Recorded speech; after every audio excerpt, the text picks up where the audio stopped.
Hello, welcome to my update of the 6th of August, and I'm just doing some harvesting now of some dwarf French beans. As you can see, these beauties are well ripened and ready to be picked off the plant. The beauty of these being, of course, that you don't have to stake them, and planted these quite late, grown from seed, and the soil that we've got here, we added lime and also gypsum and plenty of chicken manure, but of course these will put plenty of nitrogen back into the soil. But look at that, very happy with this crop. Although it's August, we still managed to take some more rhubarb stalks, but this time only taking about, on a typical rhubarb plant, I'd only take around about 10%, so I've left as many healthy ones as I can, so it's just the odd one to go for recipes.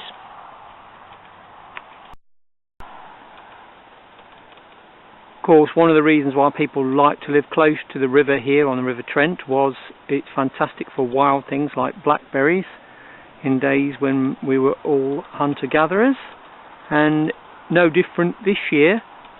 People tell me their grandparents used to go blackberrying along this particular hedgerow, and I'm hoping we can keep the hedgerow going. I've actually spread the blackberries all over my plot wherever I can. And some of these at the back are ones that have come from my garden, which are from Nottinghamshire, but I just thought some of them were a bit depleted. And I've also tried to attack the bindweed on top, but it really is masses of berries for me and the birds and anybody else who likes blackberrying. A couple of years ago I put in this raspberry variety, and gives a much larger fruit than my other ones, which tend to be more of a bush variety, and it's not let me down. It seems to be ripening, and even having a go over the other side of the fence. I have to rope that back in, but very pleased with it. This is my Burr Hardy, one of them on a dwarf rootstock, and they're ripening quite nicely, as you can see. So there's a nice collection of them. All I've had to do really is to stake it out and also treat it. I use my sprays on it, my homemade sprays, which I mentioned. This is a triple grafted pear tree. It only ever gave a couple of pears at home when I had it for 15 years. I waited till it was dormant and took it up, brought it down here. Sure enough, it's cropped. First time that I've tried these dwarf French purple beans, as you can see, and very pleased with the crop. Here we are now in coming up for mid-August, and they seem to have done remarkably well in my first season of growing them, so I'm looking forward to having a nice crop from these. Second year of trying to grow sweet corn. The first year had limited success. This year looks like it might be a bit better, and they seem to be on their way to producing what hopefully will be a crop. So fingers crossed then, they should be alright then, the sweet corn.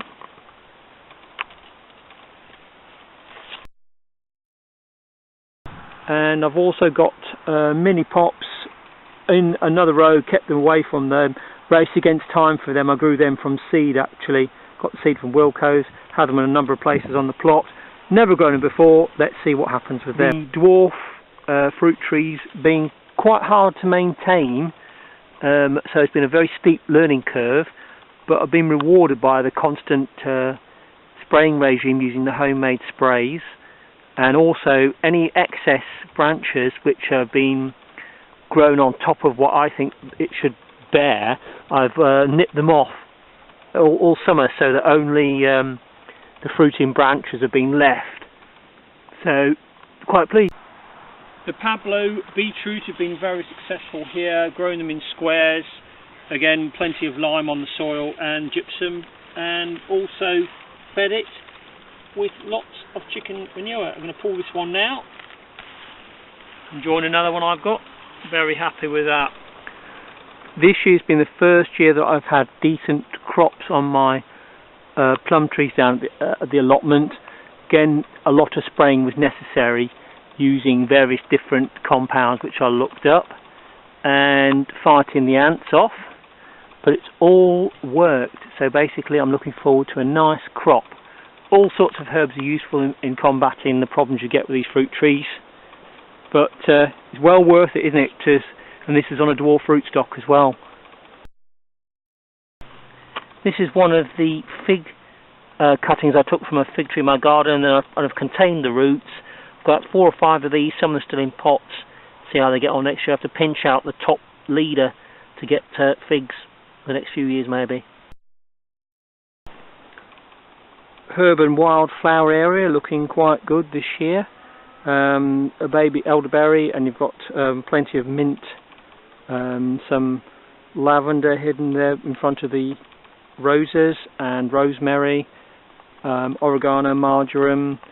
There's also some self-heal and chamomile there, of course, and vervain, and also lots of mint and passion flowers grown up there, and some orange blossom.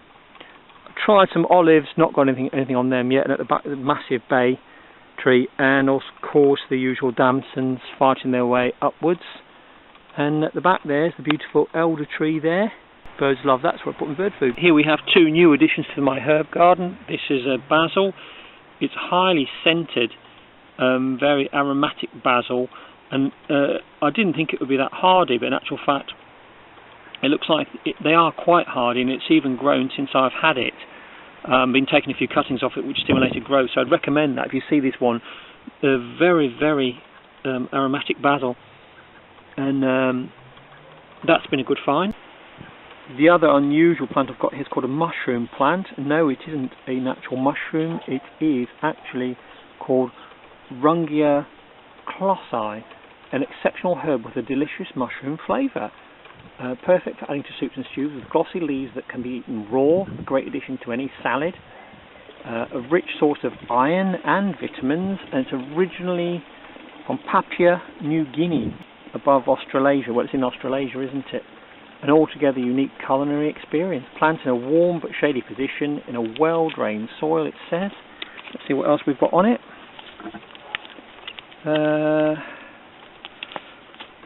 It says can grow in tubs or drained soil, ideal for tubs and pots, grows up to 24 inches high. Very good. So there you go. And it's true, it does taste like mushroom. Terrible storm hit us over the last few days. It's been absolutely shocking weather today. Thursday's been a much nicer day. We actually had this almost blow down, but luckily got back in time to put loads and loads of extra stakes onto the bean. So basically the stringy beans should be alright this year. These were F1s. Last year I just planted the seeds from old stock, but this year they seem to be a bit more vigorous, using better quality seeds. Swiss chard, the silver Swiss chard, has gone absolutely mad this year, so fantastic crop, very pleased. Red discoveries are ripening off slowly. These ones weren't actually in flower till much later, even though they are a pollinator for the Bramleys next door to them. These are one of my favourites. It's the Bramley, of course, on a dwarf rootstock. Not without its problems though, because I didn't prune it correctly for the first couple of years, but this year I'm getting the knack of it now, and I know on a dwarf rootstock you've got to not let it outgrow itself. They really do need proper pruning. Lots of herbal sprays to be applied. Keep an eye on the pests, but well worth it if you keep on top of apples, because they really reward you. This was one of the first times I've actually tried kale growing from seed. I chose a variety from Wilco's, and I've had a few successes here, a lot of early failures, kept on trying, so this year must be happy to get some of it. A race against time with my Bellottis. These were planted from seed. They're in flower now. It's coming up for mid-August, so basically the ones which I grew from seed later at home are in. It's just a question of whether or not the weather's going to hold out up here in Nottinghamshire. As you can see down there, I've got some Bellottis down there. So touch and go with them this year.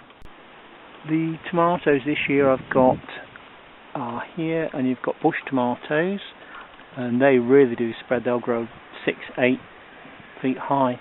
and on the side here the smaller variety which are in flower at the moment are cocktail tomatoes, and some of them are doing okay. Nothing gone red yet, so if they don't, I shall be making chutney out of them.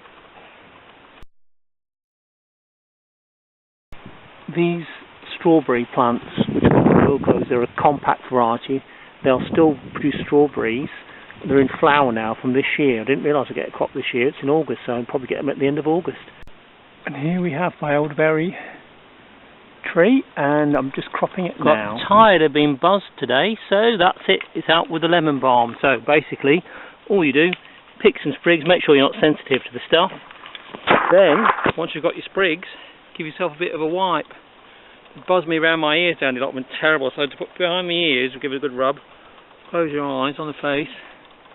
Keep most of my arms covered, and of course have my wellies on.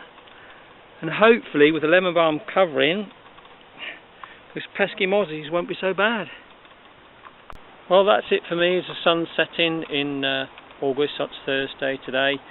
And I'll have to leave you to it then. Thanks for watching, and keep you updated on the cropping and how it's getting on the allotment.